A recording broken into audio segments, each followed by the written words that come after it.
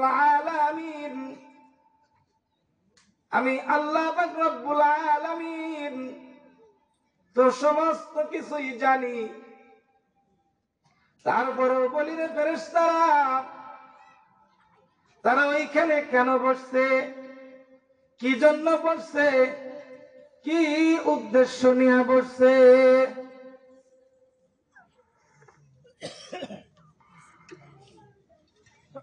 ফেরেশতারা জবাব দেয়, মাবুদ গো, দুনিয়ার কোন টাকা পয়সার জন্য এখানে বসে নাই, জমি জিরাতের জন্য এখানে বসে নাই, একমাত্র আপনি আল্লাহ পাককে রাজি এবং খুশি করার জন্য বসছে। এইবার আল্লাহ পাক ডাক দিয়া কয়, ফেরেশতারা, আমি আল্লাহকে রাজি এবং খুশি করার জন্য বসছে। তারা নিয়ে আমি আল্লাহরে দেখছে। আপনারা মনে হয় দেখছেন? ফেরেশতারা এই জবাবটাই দেয়। ফেরেশতারা ডাক দিয়ে বলেন, ওগো রব্বুল আলামিন, তারা তো জীবনেও তুমি আল্লাহকে দেখে নাই। আল্লাহ পাক রব্বুল আলামিন দ্বিতীয়বার আবার প্রশ্ন করে, যার তরিকা নিয়া, যার সুন্নত নিয়া আমি আল্লাহর ইবাদত করে আমার মাহবুব, আমার বন্ধু হযরতে মুহাম্মদ মুস্তাফা সাল্লাল্লাহু আলাইহি ওয়াসাল্লাম আমার বন্ধুকে কি তারা দেখছে? ফেরেশতারা জবাব দেয়, না না না, তারা তো আপনার বন্ধুকেও দেখে নাই। আল্লাহ পাক রব্বুল আলামিন তৃতীয়বার প্রশ্ন করেন, আমার ফেরেশতারা রে, কি আশা নিয়ে ওইখানে তারা বসে রইল? ফেরেশতারা জবাব দেয়, রব্বুল আলামিন, একমাত্র আপনি রব্বুল আলামিনকে খুশি করে জান্নাত পাওয়ার আশায় বসে রইছে। আল্লাহ ডাক দিয়া কয়, ফেরেশতারা, আমি আল্লাহর জান্নাত দেখছিনি? বলে, না, তাও তো দেখে নাই। আল্লাহ পাক পরওয়ারদিগার রব্বুল আলামিন চতুর্থ নাম্বার প্রশ্ন করে,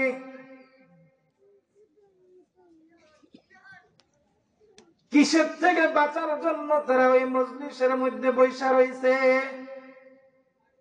ফেরেশতারা জবাব দেয়, রব্বুল আলামিন, ওই যে একটা গর্ত আপনি বানিয়ে রাখছেন নাফরমান বেঈমানদের জ্বালানোর জন্য, জাহান্নাম নামক একটা গর্ত, একটা চুলা, ওই সমস্ত বান্দা বান্দি কইলা ওই জাহান্নামের চুলা এবং গর্ত থেকে বাঁচার জন্য বসছে।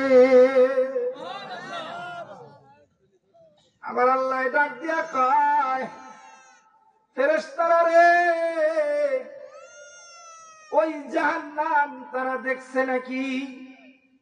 এইবার ফেরেশতারা জবাব দেয়, রব্বুল আলামিন, তারা তো আপনার জাহান্নামেও দেখে নাই। এখন শুনেন আল্লাহ পাক কি বলেন। যেই সমস্ত ভাইয়েরা এখনো বাহিরে আছেন, তারা একটু মনোযোগ দিয়ে শুনেন, আপনাদের জন্যই বলছি, শুনেন এবার আল্লাহ পাক কি বলেন। আল্লাহ পাক রব্বুল আলামিন ডাক দিয়া বলে,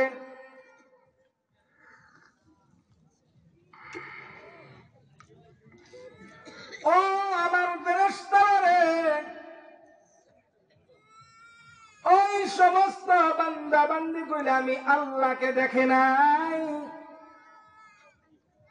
আমার বন্ধু হযরতে মুহাম্মদ মুস্তাফা সাল্লাল্লাহু আলাইহি ওয়াসাল্লাম কেউ দেখে নাই, আমি আল্লাহর জান্নাত দেখে নাই, আমি আল্লাহর জাহান্নাম পর্যন্ত তারা দেখে নাই। তারপরে একমাত্র আমি আল্লাহর উপর বিশ্বাস রেখে এখানে বসে রয়েছে। আল্লাহ পাক রব্বুল আলামিন ডাক দিয়া বলেন, আমার ইজ্জতের কসম, আমার জালালিয়াতের কসম, ও ফেরেশতারা রে, তোরা সাক্ষী থাক, যেই সমস্ত বান্দা বান্দি কইলা ওই প্যান্ডেলের নিচে বসা, তাদের জিন্দেগীর तमाम গুনাহ খাতাগুলি আমি আল্লাহ মাফ করে দিলাম। এই পর্যন্তই শেষ না, এই পর্যন্তই শেষ নয় রে বাজান। আল্লাহ পাক রব্বুল আলামিন বলেন, ও আমার ফেরেশতারা রে, শুধুমাত্র গুনাহ খাতাগুলিকে মাফ করে দিলাম না, যত গুনাহ খাতা ছিল, জিন্দেগীর আমল নামার মধ্যে যত গুনাহ ছিল, এই সমস্ত গুনাহ খাতাগুলি রে বদল কইরা আমি আল্লাহ নেকির দ্বারা ভরপুর করে দিলাম। এখন আমি আপনাদের প্রশ্ন করি, যারা বাহিরে আছে তারা এই বরকত এবং রহমত পাইছে? যারা বাড়িতে বসে ওয়াজ শুনতেছে তারা পাইছে? তাদের জন্য এই ঘোষণা, না যারা এখানে আসছেন তাদের জন্য? এইখানে আসতে পারে আপনারা খুশি না বেজার? খুশির আওয়াজে আল্লাহ পাক রব্বুল আলামিনকে একটু খুশি করে জোরে সরে কোন আলহামদুলিল্লাহ।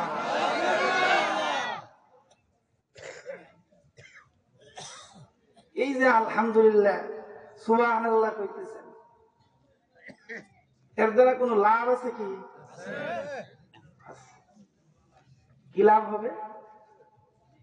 সুবহানাল্লাহ আলহামদুলিল্লাহ বলার দ্বারা, এই জোরে জোরে আমি আর আপনার মাঝে মধ্যে সুবহানাল্লাহ আলহামদুলিল্লাহ বলতেছি, এর দ্বারা আমার আপনার কি লাভ হবে? লাভটা শুনে,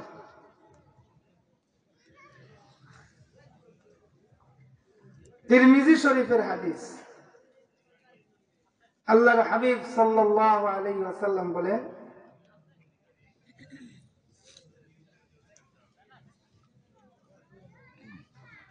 মান ক্বালা সুবহানাল্লাহি ওয়া বিহামদিহি, মান ক্বালা সুবহানাল্লাহ ওয়া বিহামদিহি غرزت له نخلة في الجنة। আল্লাহর হাবিব সাল্লাল্লাহু আলাইহি ওয়াসাল্লাম বলেন, দুনিয়ায় জীবিত থাকা অবস্থায় যদি আমার কোনো বান্দা বান্দি আমি আল্লাহকে রাজি এবং খুশি করার জন্য একবার সুবহানাল্লাহ বলে, একবার আলহামদুলিল্লাহ বলে, একবার আল্লাহু আকবার বলে, বলতে দেরি আমি আল্লাহ পাক রব্বুল আলামিন ওই বান্দার জন্য তার জান্নাতের মধ্যে একটা গাছ রোপণ করতে দেরি হয় না। তাহলে সুবহানাল্লাহ কইলে লাভ আছে তো? আছে। এইটুকু পর্যন্তই শেষ নয়, বুখারী শরীফের মধ্যে রওয়ায়াত আসছে, মুসলিম শরীফেও আছে, আল্লাহর হাবিব সাল্লাল্লাহু আলাইহি ওয়াসাল্লাম বলেন, তামলাউ আও তামলাআনে মা বাইনাস সামাওয়াতি ওয়াল আরদ। যারা এই বাক্যগুলো উচ্চারণ করবে, সুবহানাল্লাহ, আলহামদুলিল্লাহ, আল্লাহু আকবার, বলার সঙ্গে সঙ্গে আসমান থেকে নিয়ে জমিন পর্যন্ত, জমিন থেকে নিয়ে আসমান পর্যন্ত যত খালি জায়গা দেখা যায় রে, এই খালি জায়গাগুলো আল্লাহ পাক রব্বুল আলামিন নেকের দ্বারা ভরপুর করে দিবে। যতবার সুবহানাল্লাহ কইতেছে ততবার একটা করে গাছ রোপণ হইতেছে, আসমান থেকে জমিন পর্যন্ত খালি জায়গাগুলি নেকের দ্বারা ভরপুর হয়ে যাইতেছে। যারা বাহির দিয়ে ঘুরতেছে এরা কি সুবহানাল্লাহ কইতেছে? আপনাকে বিশ্বাস হয়? আমার তো হয় না। তারা কি এই লাভ, এই বরকত পাইতেছে? তাহলে ভাইরা, আমি বলতেছিলাম এই প্যান্ডেলে বসলে লাভ কি, এটার থেকে এই দিকে আসছে। আল্লাহর হাবিব সাল্লাল্লাহু আলাইহি ওয়াসাল্লাম বলেন, ইল্লা হাফাতুহুমুল মালায়েকা ওয়া গাশিয়াতুহুমুর রাহমা ওয়া নাযালাত আলাইহিমুস সাকিনাহ ওয়া যাকারাহুমুল্লাহু ফী মান ওয়াদা। শুধুই যে ফেরেশতারা চারদিক দিয়ে রহমতের ফেরেশতা দাঁড়িয়ে রয়েছে এতটুকুই শেষ নয়। আমি আর আপনি আমাদের চর্মচক্ষু দ্বারা যদিও দেখতেছি, সামিয়ানার থেকে কেমনে জানি বৃষ্টির ফোঁটা পড়ে, আর রাসূলের হাদিসের ভাষায় বোঝা যায় এই বৃষ্টির ফোঁটাটা বৃষ্টির ফোঁটা না, ওয়া নাযালাত আলাইহিমুস সাকিনাহ, আল্লাহর পক্ষ থেকে রহমত এবং সকিনা নাজিল হইতেছে। এই রহমত এবং সকিনা কি তারা পাইতেছে? আমি আপনাদের বোঝানোর চেষ্টা করতেছি যে যারা বাহিরে আছে আর আমরা যারা ভিতরে আছি তাদের আমাদের মধ্যে তফাৎটুকু এটাই বোঝানোর চেষ্টা করতেছি। আপনারা কি বুঝতে পারতেছেন?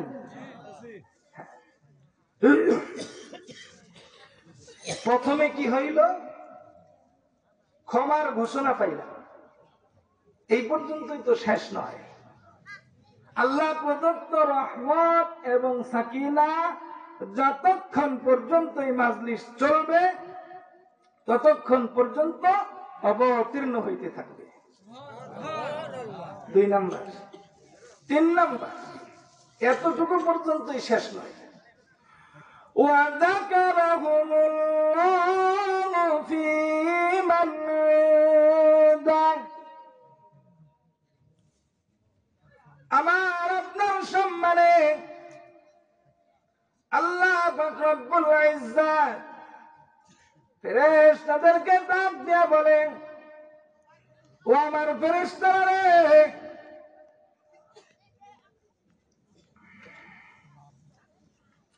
তোমরা আমাকে বলছিলা দুনিয়ার মধ্যে আদম সন্তান বানানোর দরকার নাই, কেন? বলে আদম সন্তান যে বানাইবে এরা তো দুনিয়ার মধ্যে খালি ফেতনা ফাঁসা, রক্ত মারামারি কাটাকাটি এটাই করবো। আল্লাহ পাক বলেন, ইন্নী আ'লামু মা লা তা'লামুন।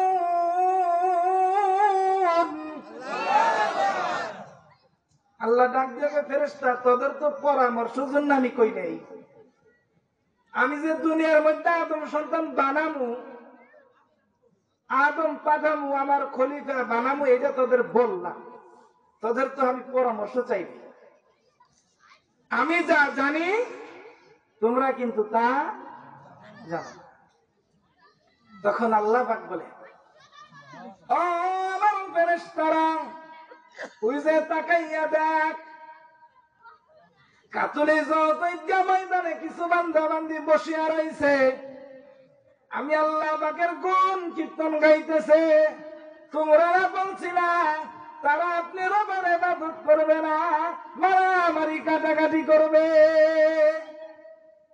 আমার আপনার যারা এখানে বসছে সম্মান বুঝছেন তো? আমার আপনার আলোচনা আল্লাহ পাক ফেরেশতাদের সামনে আলোচনা করতেছেন।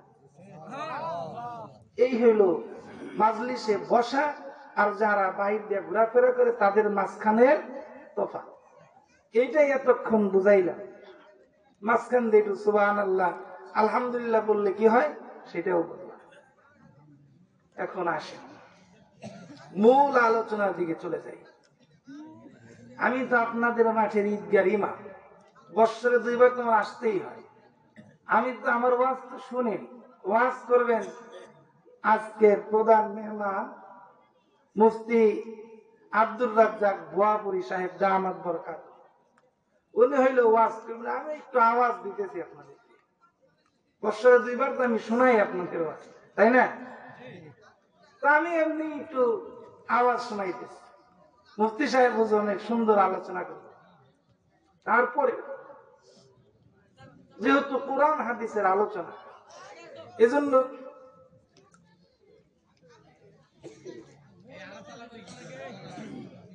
তিনবার বইলা সারলাম। আর একবার যদি এরকম হয় বিসমিল্লাহ চলে যাও। খুব কষ্ট হইতেছে এখানে আলোচনা করতে, প্রচুর পরিমাণে আওয়াজ আসতেছে।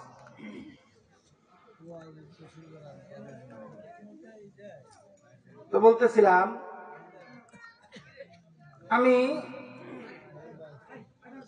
কুরআনে কারীম থেকে একটা আয়াত তেলাওয়াত করেছি।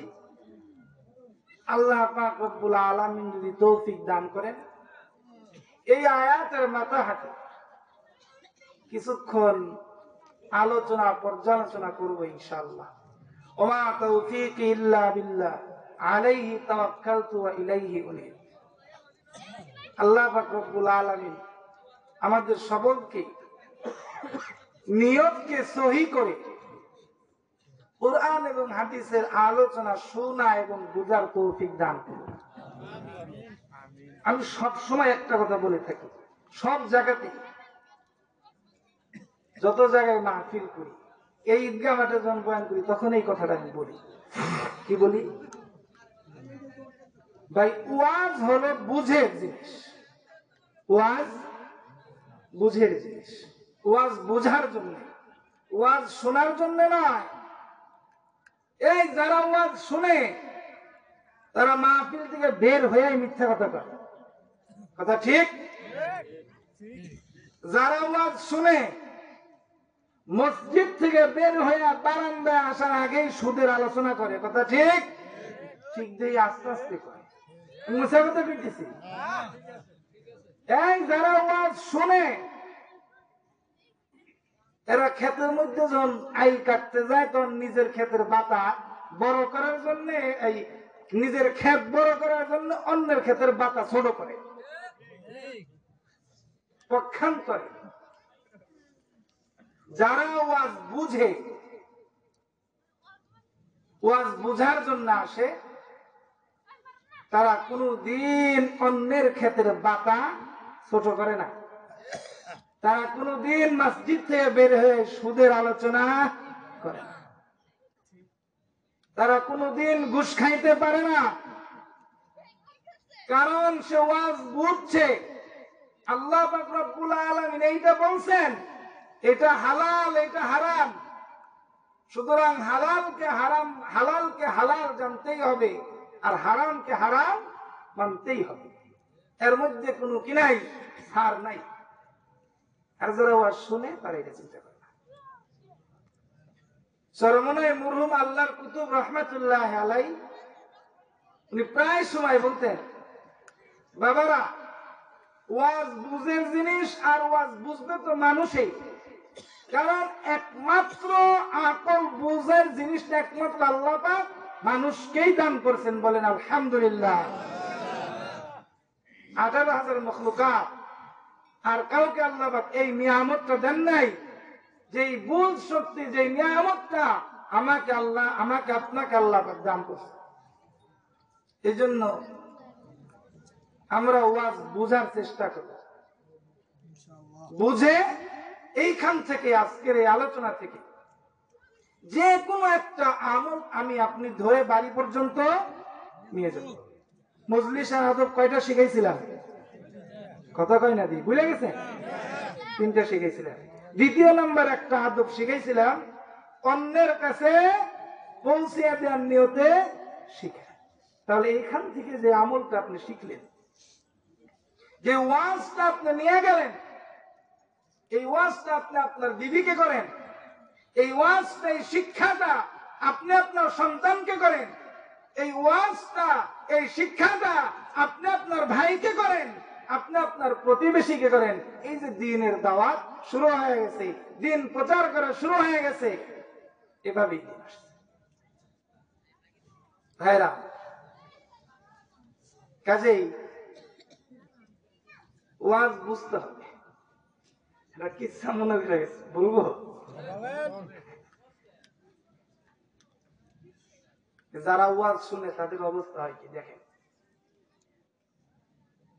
দাদা আর নাতি দুইজনে গেছে ওয়াজ শোনার জন্য। দাদা আর নাতি দুইজনে কি ওয়াজ শোনার জন্য গেছে। তখন ওয়াজে যাইতে হইলে মাঝখানে একটা খাল পড়ে। কি পড়ে? খাল পড়ে। খাল দেমে তারপর ওয়াজে যাইতে হবে। দাদা আর নাতি যদ্দূর কাপড় উঠান যায়, বুঝেন তো, পানির মধ্যে তদ্দূর উঠিয়ে ওয়াজ শুনবার গেছে। আল্লাহর কি কাম, ওই দিন বক্তা সাহেব এই ওয়াজই করছে। কি ওয়াজ করছে? এই ওয়াজটাই করছে যে খাল পার হইলে কাপড় কি করুন দেবে না, যদ্দূর উঠান দেবে না, কারণ এটা কি সতর, কি সতর। দেখো ওয়াজ শোনা শেষ, আবার যখন বাড়ির দিকে আসতেছে, খালটা তো মনে হয় বাজে নাই, বাজছে তো, খাল কিন্তু আবারও বাজছে। বাজার পরে নাতি এখন আর ইচ্ছা করে না, নাতি ভিজে যাওয়া শুরু করছে। আর দাদা খালের উপর দিয়ে কাপড় উঠান শুরু করছে। এবার নাতিতে ডাক দিয়ে, দাদা তুমি এটা কি করো? হুজুরে না আজকে সতর ওয়াজ করলো, না করলো, তুমি তারপরে কাপড় উঠাইতে চাও? দূর গাদা, যেহেনে ওয়াজ হুঁসু ওয়াজ তো নেই, ফ্রি আইছি, ওয়াজকে নিয়ে আইছি নাকি? আমি কি আপনাদের বুঝাইতে পারছি? এই হলো ওয়াজ, দাদার নাতির। যারা শোনে এইরকমই হয়। আর নাতি তো ওয়াজ বুঝছে, বোঝার সাথে সাথেই আমল করা শুরু করে দিচ্ছে। আর দাদা এলো ওয়াজ শুনছে, শুনে কি করছে? তো নেই ফেস। আমার আপনার হালতটা যেন এমন না হয়। রাজা আল্লাহ পাক রব্বুল আলামিন কোরআনে কারিমের মধ্যে বলেন, আল্লাহ পাক রব্বুল আলামিন বলেন, বান্দা তোমরা তিনটা কাজ করবা। কয়টা? তিনটা কাজের বিনিময়েও আমি আল্লাহ পাক রব্বুল আলামিন তোমাদেরকে তিনটা পুরস্কারই দিব। বলেন সুবহান। এই আজকের আলোচনা। এতক্ষণ পরে তো বললাম, এতক্ষণ পরে বুঝাইলাম, তারপরেও এখন পর্যন্ত মানুষ আসলো না। এই জন্য এক বাংলা এক কবি বলছেন, সবাই আসলো যারা ভাগ্যবান তারা, সবাই আসলো যারা ভাগ্যবান তারা, সবাই আসলো না যারা কপাল পুইরা তারা। আল্লাহর সাথে কথা কয় যারা, রাত্রি জায়গা ইবাদত করে তারা, আল্লাহর সাথে দোস্তি রাখে যারা, কুরআন পড়ে তারা। এক বাংলার কবি কবিতা দ্বারা বুঝাইছে।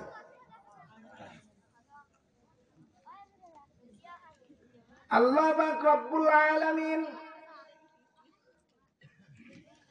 বলেন, বান্দা তোমরা আমি আল্লাহ পাককে তিনটা জিনিস দিবা।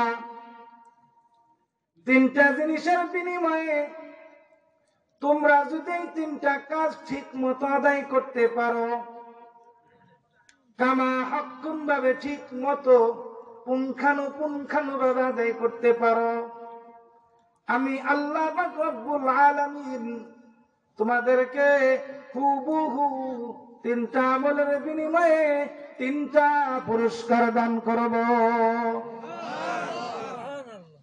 আল্লাহ পাক রব্বুল আলামিন বলেন, আকিমুস সালাতা ওয়া আতুজ যাকাতা ওয়া'তাসিমু বিল্লাহি হুয়া মাওলাকুম ফানি'মাল মাওলা ওয়া নি'মান নাসীর। এই আয়াতের মধ্যে আল্লাহ পাক রব্বুল আলামিন 3টা আলোচনা করছেন। কয়টা আলোচনা ভাই? 3টা আলোচনা। 1 নাম্বার, আকিমুস সালাহ। ও আমার বান্দা বান্দিরা রে, 1 নাম্বার আমল হলো তোমরা নামাজ কায়েম করো। 1 নাম্বার আমল কি? এনে কিন্তু নামাজ পড়ো এই কথা কয় নাই, কইছে কি বলছে? বাজান, পড়া আর কায়েম করার মধ্যে তফাৎ আছে। এই আমাদের দেশে একদল আছে যারা জীবনে একবার নামাজ পড়ে, কথা ঠিক না? এরা কিন্তু নামাজ কায়েম করেন, এরা পড়ে। আল্লাহ তো নামাজ পড়ার কথা কুরআন শরীফের কোন জায়গায় কয় না। কেউ যদি দেখাইতে পারেন আবার একটু দেখাই। আল্লাহ সব জায়গায় বলছেন আকিমুস সালাহ, নামাজ কায়েম করো। তো বলতেছিলাম, পড়া হলো জিন্দেগিতে একবার পড়লেও পড়ার হক আদায় হয়ে গেল। আর কায়েম করা, এইটা মন চাইলে পড়লাম মন চাইলে পড়লাম না, এর দ্বারা কায়েম করা হবে না। শুধু নিজে নামাজ পড়লাম, বিবির খবর রাখলাম না, সন্তানের খবর রাখলাম না, প্রতিবেশীর খবর রাখলাম না, সমাজের মাতব্বর হয়ে সভাপতি হয়ে সমাজবাসীর খবর নিলাম না, কিন্তু আমি নিজে 5 ওয়াক্ত নামাজ পড়ি একেবারে তাকবীরের সাথে, জামাতের সাথে, তাহলে কিন্তু আমার আপনার নামাজ কায়েম করা হয় না। কেন? শুধুমাত্র নামাজ আমি নিজে পড়ছি, সন্তানরে শিখাই নাই, স্ত্রীরে শিখাই নাই, তাহলে কায়েম করা হলো না। তাহলে নামাজ কায়েম করতে হবে কিভাবে? নিজে পড়তে হবে, নিজের সন্তানকে পড়াইতে হবে, বিবি পড়াইতে হবে, সমাজবাসী যারা আসে না দাওয়াত দিয়ে আনতে হবে, তাহলে নামাজ কায়েম করা 1 নাম্বার আমল, মনে রাখবেন। 2 নাম্বার, ওয়া আতুজ যাকাত। যাদের যাকাত ফরজ, যাকাত আদায় করে। প্রশ্ন করতে পারেন, হুজুর টেহা আমার, কামাই করি আমি, আমার আলমারির ভিতরে আমি যাকাত দিমু কে? ওই টাকাটা তুমি কার শক্তি দিয়ে কামাই করলা?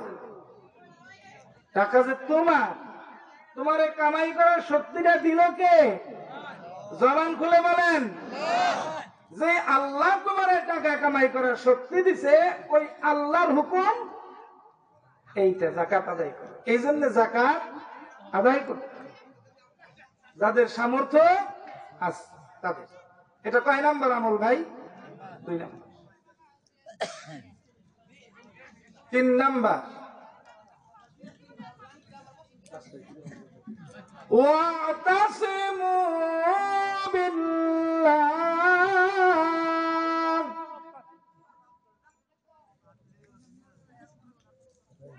আমি আল্লাহর কে ওয়াতাসিমু শক্ত করে মজবুত করে ধরতে হবে। ওয়াতাসিমুর ব্যাখ্যা হলো মারির দাঁত দিয়া কামড়িয়া ধরা। মারির দাঁত দিয়ে কামড়িয়া ধরলে জিনিস শক্ত হয় না নরম হয়? এটাই আল্লাহ বলছেন। অর্থাৎ শক্ত করে আমি আল্লাহকে ধরতে হবে, আমি আল্লাহর প্রতি বিশ্বাস রাখতে হবে। এটা কয় নাম্বার আমল? 3 নাম্বার আমল। তাহলে 1 নাম্বার আমল বলছি কি? নামাজ। 2 নাম্বার যাকাত। 3 নাম্বার আল্লাহকে শক্ত করে ধরা। এবার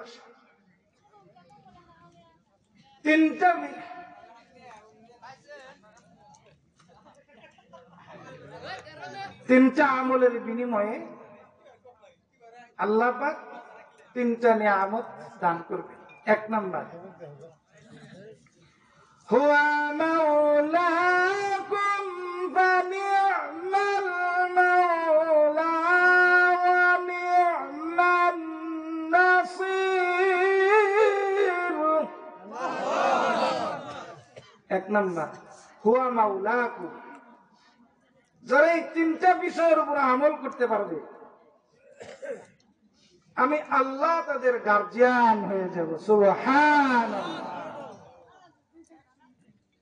আল্লাহ যদি কের গার্জিয়ান হয়ে যায় তার আর কোনো কিছুর প্রয়োজন আছে? বলেন। মা বোন যারা আছেন আপনাদের স্টেজ থেকে কাছেই তো আওয়াজ আসতেছে, শোনেন। কথায় কথা বারে গিয়ে মাখন বারে। কিচ্ছা একটা শোনাই, শুনেন। এই যারা আওয়াজ শুনতে এসে কথা কন তারা একটু মনোযোগ দিয়ে শোনেন। আল্লাহর এক বান্দা সন্তানাদি হয় না, অনেকদিন পরে আল্লাহ একটা সন্তান দান করছে। বান্দা একটা মান্যত করছে, খুব আজীব একটা মান্যত। কি মান্যত করছে? কিচ্ছা কিন্তু বুঝছেন, কিচ্ছা তো কিচ্ছাই। আল্লাহ এতদিন পরে তুমি আমার একটা সন্তান দান করছ, আল্লাহ এই খুশিতে আমি শয়তানের নানা নানিরে বাতাসা খিলাম। মান্যতটা বুঝছেন তো? কি করবো? শয়তানের নানা নানিরে বাতাসা খিলাম। বেড়াই তো মান্যত করে বিপদ করে গেছে। শয়তানের নানা নানি খুঁজে পাইব করে বাতাসা নিয়ে ওই জায়গায় এক মাহফিল হইতেছিল। তা হুজুরের সাথে দেখা হয়েছে। তখন হুজুরের ডাক দিয়ে বলছে, হুজুর আমার একটা কথা আছে আপনার সাথে। বলে কি কথা ভেবে? আমার তো অনেকদিন ধরে পোলাপান হয় না, তো হওয়ার পরে আমি একটা মান্যত করছি না। কি মান্যত করছো? মান্যত করছে শয়তানের নানা নানিরে বাতাসা খিলাম। সমস্যা কি? খাওয়াও। সমস্যা রয়েছে শয়তানের নানা নানিরে তো খুঁজে পাইতেছি না, পামু কনে। এই ব্যাপার, শোনো শয়তানের নানা নানি কনে গেলে শোনো। বলে তুমি চলে যাও, এখন যেই বাড়িতে মাহফিল হইতেছে ওই বাড়িতে যাবা। যাওয়ার পরে পুরুষ প্যান্ডেলের মধ্যে ঢুকবা। ঢুকার পরে দেখবা যেই সমস্ত বাবাজিরা বৈশা বৈশা কুটুস কুটুস করে আলাপ আলোচনা করে, ওয়াজ শোনা বাদ দিয়া কথা কয়, বাদাম খায়, এরাই গেল শয়তানের নানা। আর নানি,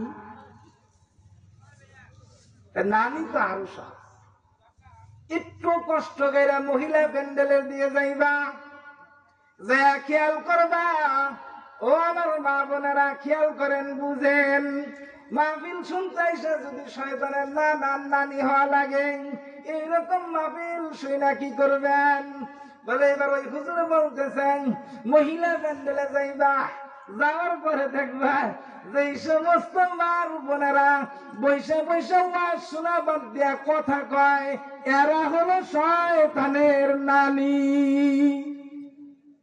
এখন আমি আপনাদের বলতে চাই, আপনারা কি শয়তানের নানার নানি হইতে রাজি আছেন? কেউই রাজি নাই। আলহামদুলিল্লাহ। তাহলে আমি আশা করব অন্তত পক্ষে আমাদের এই প্যান্ডেলের ভিতর থেকে এবং মা বোনদের প্যান্ডেলের ভিতর থেকে যেন কোনো আওয়াজ না আসে। যদি আওয়াজ আসে তাহলে কি হইবেন একটু চিন্তা ভাবনা করে কথা কই। তো বলতেছিলাম আল্লাহ পাক রব্বুল আলামিন চিন্তা আমলের বিনিময়ের পরে প্রথম নাম্বার যে পুরস্কার আমার আপনাকে দিবেন, হুয়া মাওলাকুম, আমি আল্লাহ তোদের গার্জিয়ান হয়ে যাব। আর আল্লাহ যাদের গার্জিয়ান হয়ে যাবে ওই বান্দা বান্দির জন্য দুনিয়াতে এবং আখিরাতে আর কোনো পেরেশানি নাই। দ্বিতীয় নাম্বার, ফানি'মাল মাওলা, আমি আল্লাহ থেকে উত্তম গার্জিয়ান, উত্তম অভিভাবক দুনিয়ার মধ্যে আর কাউকেই পাইবা না। ওয়া নি'মান নাসির, দুনিয়ার ময়দানে আরে আমি আল্লাহ থেকে অতি অধিক বেশি আমি আল্লাহ থেকে সাহায্যকারী হিসাবে কাউকে পাইবা না। তিনটা আমলের বিনিময়ে তিনটা পুরস্কার। এই আয়াতের মাথা হাতে আল্লামা ইমাম কুরতুবী সাহেব রাহমাতুল্লাহ আলাইহি ওনার তাফসীরে কুরতুবীর মধ্যে একটা ঘটনা আছে। ঘটনাটা কি? খুব মনোযোগ সহকারে শুনবেন, দিলের কান দিয়ে শুনবেন, বুঝার চেষ্টা করবেন।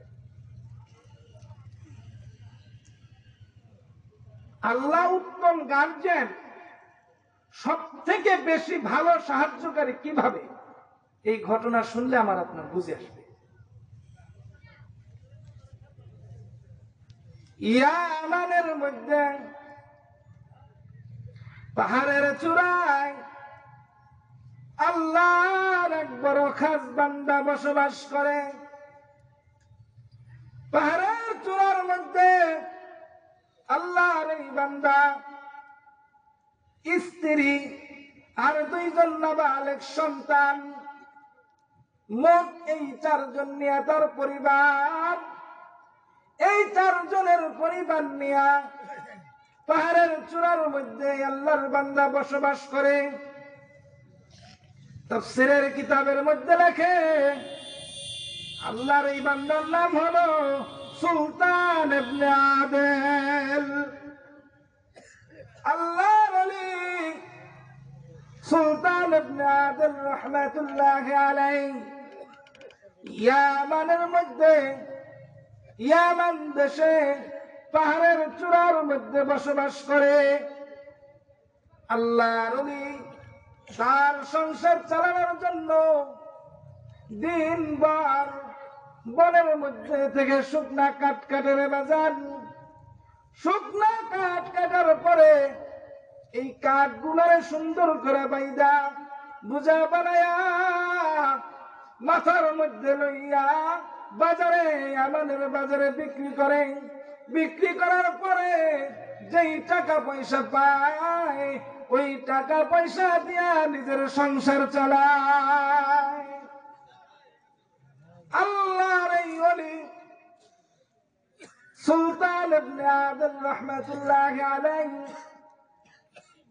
প্রতিদিনের তুলনায় একদিন স্ত্রীকে বলতেছেন, ও আমার স্ত্রী গো, আজকে তোমার একটা পরীক্ষা হবে। পরীক্ষাটা হলো তুমি আমাকে কতটুকু ভালোবাসো। বুঝেন তো স্বামী স্ত্রীর ভালোবাসা কতটুকু ভালোবাসা? উত্তর কি হবে?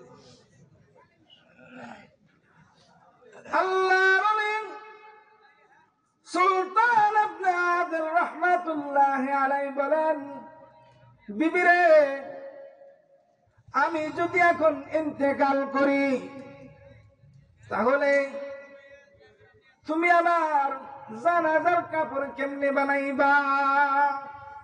কারণ হলো আমার তো কোনো কামাই রোজগার নাই, সঞ্চয় নাই। প্রত্যেক দিন বাজারে কাঠ বিক্রি কইরা যেই টাকা পয়সা অর্জন করি, ওই টাকা পয়সা দিয়ে আমাদের সংসার চলে, আমার কোনো সঞ্চয় নাই। সুলতান ইবনে আদিলের স্ত্রী জবাব দেয়, স্বামী গো, আপনি যদি নারাজ না হন তাহলে আমি আপনাকে একটা কথা বলি। সুলতান ইবনে আদিল রাহমাতুল্লাহি আলাইহির স্ত্রী ডাক দিয়া বলে, আপনি আমার দাম্পত্য জীবনে 2টা কাপড় কিনে দিছেন, একটা কাপড় আমি পরিধান করি, গোসল করার পরে ওই কাপড়টা আবার শুকা দিয়া আবার ওই কাপড়টা পরি। স্বামী গো, আপনি যদি নারাজ না হন, ওই যে আমার যে 2টা কাপড় দিছেন এর মধ্যে যে একটা কাপড় আমি আপনার জানাজার কাফন বানাবো। সুবহানাল্লাহ, বাইতে যায় খেলকা কই। সুলতান ইবনে আদিল রাহমাতুল্লাহি আলাইহি বলেন, বিবিরে, বুঝতে পারছি তুমি আমারে কতটুকু ভালোবাসো। ও বিবি, দরকার নাই, তোমার কাপড় দিয়ে আমার জানাজার কাফন বানানোর দরকার নাই রে বিবি। এই যে আমার শরীরের মধ্যে যে জুব্বা দেখতেছো, এই জুব্বা থেকে মাথার থেকে শুরু করবা, যতটুকু পরিমাণ যায় ততটুকু পরিমাণ দিয়া কাফন বানাইবা। বাকি যে অংশটুকু থেকে যায় রে বিবি, ওই অংশ চুকুর মধ্যে ঘাস লতা পাতা দিয়া দিবা।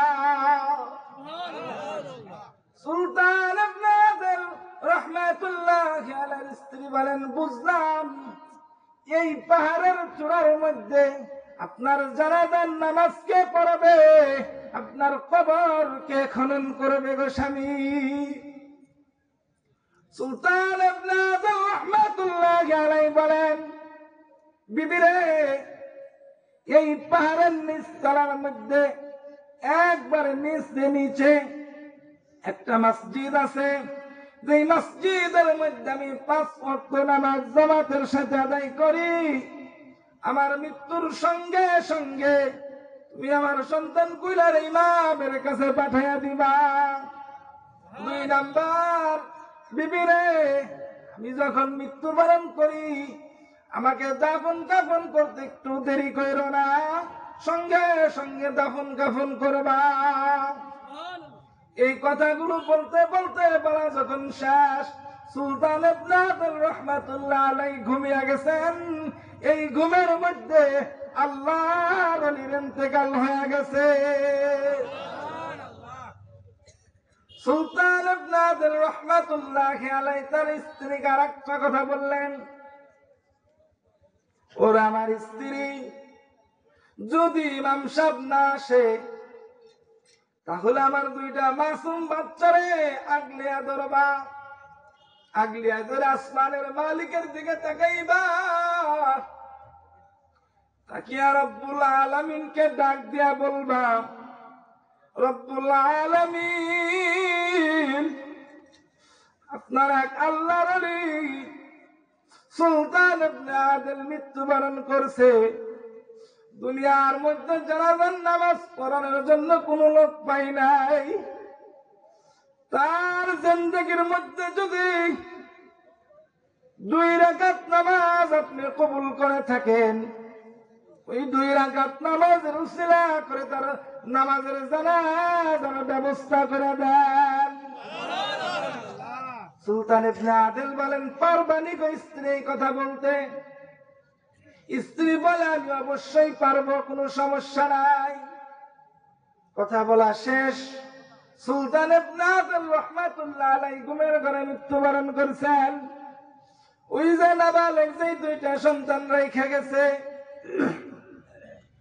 এরা এবার কান্না শুরু করে দিছে। সুলতান ইবনে আদল রাহমাতুল্লাহ আলাইহি স্ত্রী বলেন, বাবারা তোরা আর কান্না করিস না, তোদের বাবা আর দুনিয়াতে বাঁচা নাই। স্বামীর ওসিয়ত মোতাবেক প্রথমে কি করেছেন, ওই যে তার যে জুব্বা ছিল, এই জুব্বা দিয়া কাফনের কাফন পরাইছেন। বাকি যে জায়গাটুকু ছিল, এই জায়গাটুকু লতা পাতা দিয়া ভরপুর করে দিছেন।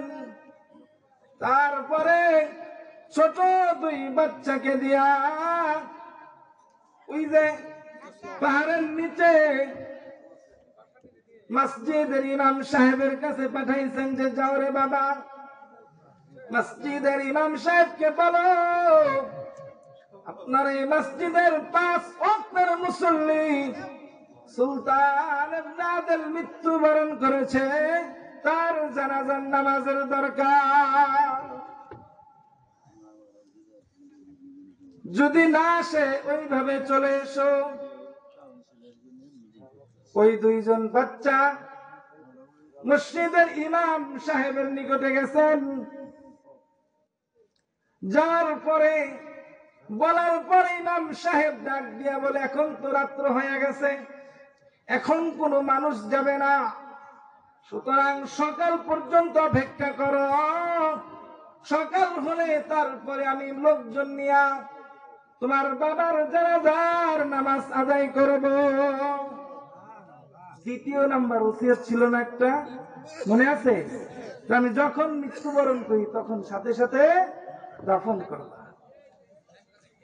এবার আল্লাহর ওলি সুলতান ইবনে আদল রাহমাতুল্লাহি আলাইহির স্ত্রী ডাক দিয়া বলে, সমস্যা নাই রে বাজারেরা, তোরা চিন্তা করিস না, কোনো অসুবিধা নাই। যেহেতু দুনিয়ার কোনো মানুষ পাইলাম না, এইবার একটু রব্বুল আলামিনের কাছে যাই। ওসিয়ত মোতাবেক ওই যে নাবালেগ দুইটা বাচ্চা নিয়া আসমানের দিকে তাকাইয়া সুলতান ইবনে আদল রাহমাতুল্লাহি আলাইহির স্ত্রী বলে, ওগো রব্বুল আলামিন, তোমার এক বান্দা আল্লাহওয়ালা ওলি আজকে দুনিয়া হইতে চলিয়া গেছে, তার জানাজার জন্য কোনো মানুষ পাওয়া গেল না। রব্বুল আলামিন, জিন্দেগিতে তুই তার 2 রাকাত নামাজ তুমি কবুল করে থাকো, ওই 2 রাকাত নামাজের উসিলায় তোমার বান্দার জানাজার নামাজের ব্যবস্থা করে দাও। আল্লাহ পাক রব্বুল আলামিন ডাক দিয়ে বলেন, আমার ফেরেশতারা এদিকে আয়। মানুষের সূরত কইরা তাড়াতাড়ি বাগদাদে যা। বাগদাদে যায়া জুনাইদের কাছে খবর পৌঁছায়া দে, ইয়ামানের মধ্যে আমার বান্দা সুলতান ইবনে আদলের জানাজার নামাজ পড়ানোর জন্য। ইয়ামান থেকে বাগদাদের দূরত্ব কতটুকু? তাফসীরের কিতাবের মধ্যে লেখেন, বাগদাদ থেকে ইয়ামানের দূরত্ব 250,000 মাইল। কত মাইল? 250,000 মাইল। লাশ ইয়ামানে, জুনাইদ বাগদাদি রহমতুল্লাহ আলাইহি বাগদাদে, তিনি তিনার কিছু সাথী নিয়ে সফরে যাইতেছেন। এমন তো অবস্থার মধ্যেই যে ফেরেশতা, এই ফেরেশতা যা জুনাইদ বাগদাদি রহমতুল্লাহ আলাইহিকে ডাক দিয়ে বলেন, ও জুনাইদ বাগদাদি দাঁড়াও, আল্লাহ পাক রব্বুল আলামিনের পক্ষ থেকে একটা সংবাদ শোনো। ইয়ামানের পাহাড়ের চূড়ার মধ্যে জবরদস্ত আল্লাহর এক ওলি সুলতান ইবনে আদল মারা গেছে। তোমাকে আল্লাহ পাক রব্বুল আলামিন তার জানাজা কাফনের ব্যবস্থা করার জন্য বলছে। দূরত্ব কতটুকু বলছিলাম? 250,000 মাইল। এবার জুনায়েদ বাগদাদী রাহমাতুল্লাহি আলাইহি বলেন, ঠিক আছে। সেজদায় পড়া যায়। জুনায়েদ বাগদাদী আর তার 12 জন সাথী সেজদায় পড়িয়া রব্বুল আলামিনকে ডাক দিয়া বলে, মাওলা, আমি 250,000 মাইল দূরে বাগদাদের মধ্যে সফরের মতো আছি, আর তোমার বান্দা ইয়ামানের পাহাড়ের চূড়ার মধ্যে আছে গো মাবুদ। তুমি এমন ভাবে ব্যবস্থা করে দাও মুহূর্তের মধ্যে যেন আমি ইয়ামান পৌঁছায়া যাই। আল্লাহ পাক রব্বুল আলামিন ফেরেশতারে ডাক দিয়া বলেন, আমার ফেরেশতা, তুই তাড়াতাড়ি যা, সুলতান ইবনে আদলের খাটিয়ার নিচে এক মুষ্টি মাটি নে, মাটি নিয়া জুনায়েদ বাগদাদী জায়গার মধ্যে ছিটাইয়া দে। তারপরে জুনায়েদ বাগদাদী তার সাথীকে ওই জায়গায় সেজদা করতে বল। যখন তারা ওই জায়গার মধ্যে সেজদা করবে, সেজদা করতে দেরি হবে, আমি আল্লাহ তাদের ইয়ামান পৌঁছাইতে দেরি করব না। জুনায়েদ বাগদাদী রাহমাতুল্লাহি আলাইহি সেজদা থেকে মাথা উঠায়